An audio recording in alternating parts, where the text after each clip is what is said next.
Good afternoon. If you are watching this video, you must be one of Ms. Sanders' students at Robinson Community College. And what you see on the screen are 3 different examples of what we call day books. If you remember on the first day of class, I told you that you needed to have a composition book so that you can construct your day book, so you can build your day books. These essentially are your notebooks, but with a twist. If you've ever done any scrapbooking or you know anything about scrapbooking, you can think of your day book as a scrapbook. I want you to know that I did not make this concept up. I got it out of this book called Thinking Out Loud on Paper. It's a very great resource for any teachers or any future teachers who happen to be my students right now who may want to use this in their classroom. Now, with these composition books, you need to make them very much your own. If you look at this one here, this is the one that I used, hopefully, to follow along with one of my classes. And as you see on the side, there are tabs, and there's also date information and my name on the front, so I know that indeed that's my composition book. That's my day book for that class. Next to it is the one that I shared with you in class, most likely. This is my day book for my second semester in graduate school. It's not quite complete, but I will be using it in this demonstration.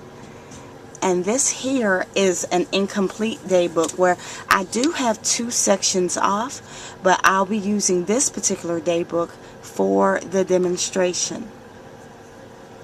This demonstration is primarily for the design of the page numbers. I was afraid that you may get a little confused about the page numbering. So let's take a look at the notebook. When you open it, you see that there is just one page facing you. This page I would like for you to leave completely blank. And as you leave it completely blank, I just want you to flip the page just like this. Okay. Now when we start numbering the pages, you see that you have a page over here and a page over here. This is your left page, being that it is facing you and it's where your left hand rests. And this is your right page over here.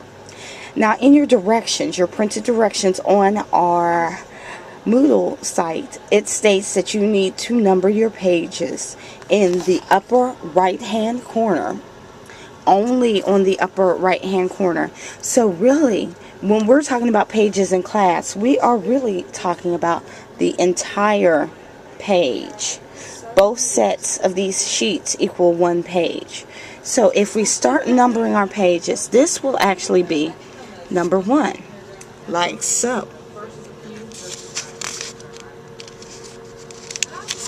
Now flip the page, and this page here will be number 2.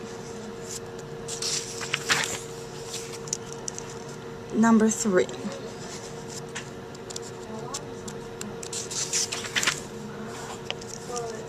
Number 4. And for those who think I'm going all the way up to 100 on this video, I'm not. I'm stopping there, and I'm going to show you.